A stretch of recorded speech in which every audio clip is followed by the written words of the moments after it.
का मूल विषय वासना है। विषयों की वासना दुख का मूल है। एक सघन विराट जंगल में एक महाविकराल डाइन रहती थी। उसका नाम विपत्ति थी। वह केवल मनुष्यों का रक्त पीकर प्रतिदिन निर्वाह करती थी। उसकी एक पुत्री थी जिसका नाम कामना था।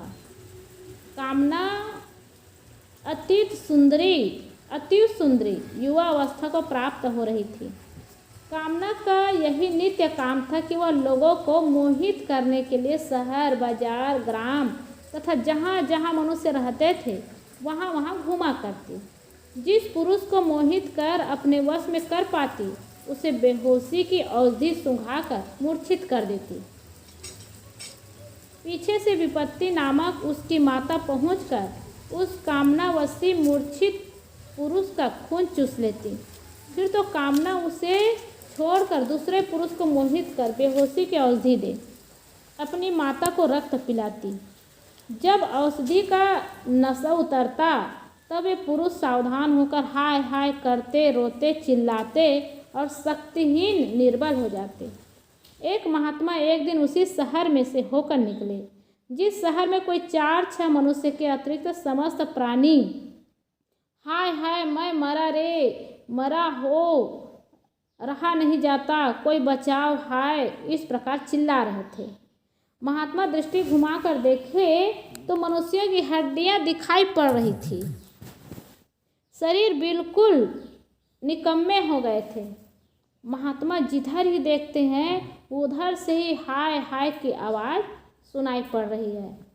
ऐश्वर्य से संपन्न कोई विश्वपति गुण खान है, कोई तो निर्धन वो धनी पंडित चतुर विद्वान है, कोई तो इंग्लिश, संस्कृत, साइंस पति विज्ञान है, पर सब यही चिल्ला रहे हाय निकलती जान है। पता लगने पर यह ज्ञात हुआ कि कामना मोहिनी से मोहित होकर विपत्ति नामक डाइन से इन सब का रक्त चूसा गया है। अब शरीर में खून नहीं तो क्या होता है, थोड़ी भी कमजोरी आ जाती है, खून कम हो जाता तो आदमी चल नहीं पाते, आदमी की शक्ति नहीं रह जाती। अब खून ही पूरा चूस ले तो उसकी क्या दशा होगी। उसी से ये सब रो रहे हैं। महात्मा संसार दुखालय से उब कर जाके एकांत स्थल में अविनाशी स्वरूप का स्मरण करते हुए बैठ गए। महात्मा को बैठे अभी कुछ समय हुआ होगा कि विश्वमोहिनी कामना महात्मा को छलने के लिए आ गई और कहने लगी, हे महात्मन, मैं आपके चरणों में दासी होकर रहूंगी।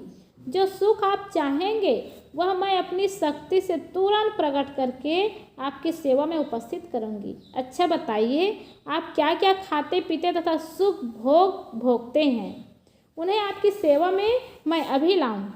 महात्मा बोले, मैं संतोष खाता हूँ, स्वरूप स्मरण रूपी जल पीता हूँ, त्याग रूपी आड़ बंद और कफनी पहनता हूँ, अविनाशी घर में रहता हूँ, वैराग्य का आसन लगाता हूँ, काम, क्रोध, लोभ, मोह, राग, द्वेष, आशा, तृष्णा आदि को जलाकर धुनी तापता हूँ, जगत, विषय, भोग, शरीर आदि का दुख रूप देखता हूँ। मैंने सुना है कि एक कामना नामक स्त्री सारे संसार के प्राणियों को मोहित कर और विपत्ति में डालकर रुला रही है, इसीलिए मैं उसे खोजता हूँ। देखो यह जो मोटी सी लाठी है ना, उसी के लिए रखा हूँ। यदि वह मिल जाए तो उसे इसी से मारते मारते चूर कर डालूं, उसे पुनः जीवित न छोड़ो। महात्मा से इतने वचन सुनते ही कामना मारे डर के थर्राने लगी और महात्मा से बातें बनाने लगी। अच्छा महाराज, मैं उस कामना हत्यारनी का पता लगाऊंगी। ऐसा कहकर पीछे से सरक कर और अपनी जान बचाकर भाग गई।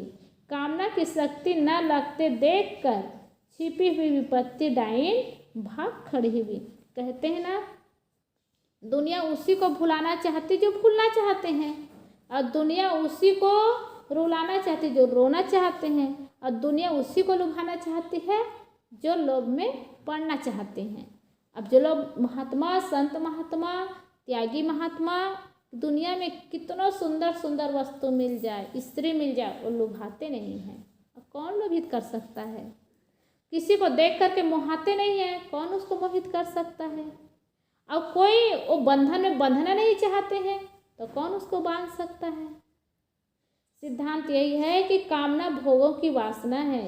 गुरु सत्संग विहीन पर अपड़ नर नारी तथा संसार के संपूर्ण जीव भोग कामनावश शोक चिंता तृष्णा असंतुष्टि जन्म मरण आदि विपत्ति से घोर कष्टित है। इस विपत्तियों से मुक्त वही होता है जो भोग कामना का त्याग करता है, क्योंकि भोग विषय और कुटुंब अंत में छूटेगा ही। चाहे भोग की हम जितनी भी कामना करें, जितनी भी चाहना करें, भोग छूटेगा ही। और उसके त्याग पहले से कर देता सुख मिलेगा, और त्याग नहीं किया भोग में लगे रहे अंत में तो छूटना ही है और केवल दुख पाना है। इसलिए सद्गुरु विशाल देव ने कहा है, भोग विषय और कुटुंब सब अंत तो ही तज जाए, ताते समुझी विचारी के तुम ही तजो किन भाई। इसलिए समझ करके विचार करके पहले से त्याग कर दें। सद्गुरु विशाल देव ने एक जगह और कहा है, त्याग करन है सबन को बचत न कोई दिखाए। त्याग तो सबको करना है, कोई बचता नहीं है। चाहे तजो दुख भोग के, चाहे प्रथम हटा, चाहे दुख भोग करके त्यागे या दुख भोगने से पहले त्यागे। अब देखो, कोई जवानी में कई संत महात्मा के पास आते हैं, सत्संग करते हैं, तो परिवार वाले उनसे रुष्ट हो जाते हैं।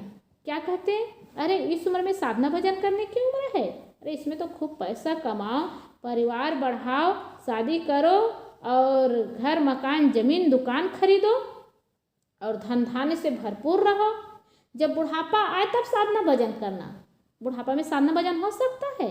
बुढ़ापा में बैठो तो पैर दर्द होगा, काम करो तो हाथ दर्द होगा और शरीर रोगों से घिर जाता है। उस अवस्था में साधना कैसे कर सकते हैं? जब बुढ़ापा में शादी नहीं कर सकते, बुढ़ापा में नौकरी नहीं कर सकते, बुढ़ापा में पैसा नहीं कमा सकते, बुढ़ापा में बच्चा पैदा नहीं कर सकते, तो बुढ़ापा में साधना कैसे कर सकते हैं? सब काम को जवानी में करेंगे और साधना के लिए लोग बुढ़ापा में सोचते हैं, तो बुढ़ापा में साधना नहीं कर सकते। जैसे सब काम जवानी में किया जाता है, वैसे साधना भी जवानी में किया जाता है। बुढ़ापा तो जीवन भर के कमाई का, जवानी के कमाई का फल है बुढ़ापा।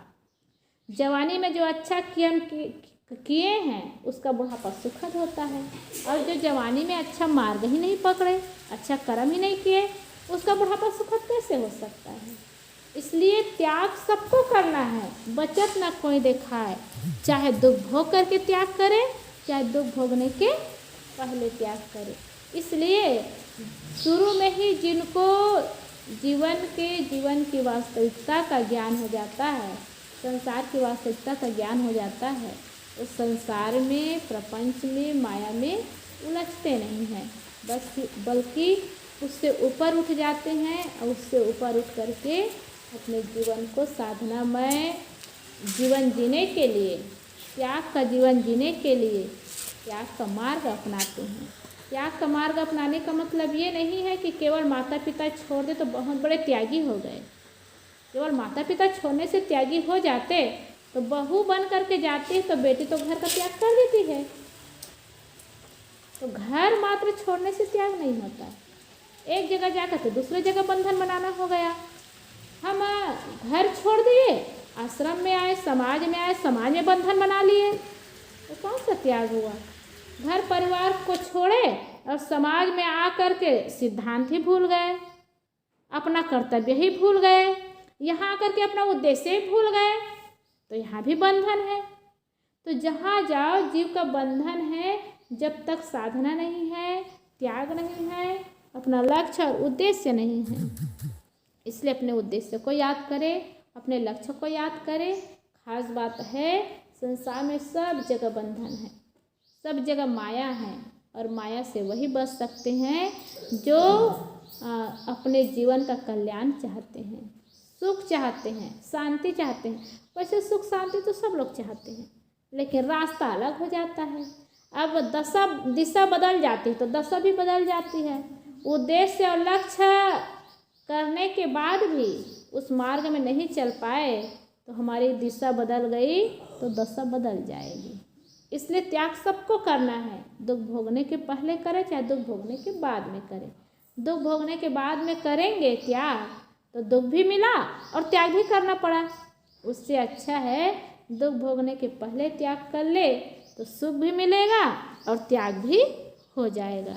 इसलिए सद्गुरु विशाल देव एक कितने बड़े महापुरुष हुए, उनके जीवन का अनुभव था कि त्याग तो सबको करना पड़ेगा, चाहे दुख भोगने के पहले त्याग करें या दुख भोगने के बाद त्याग करें।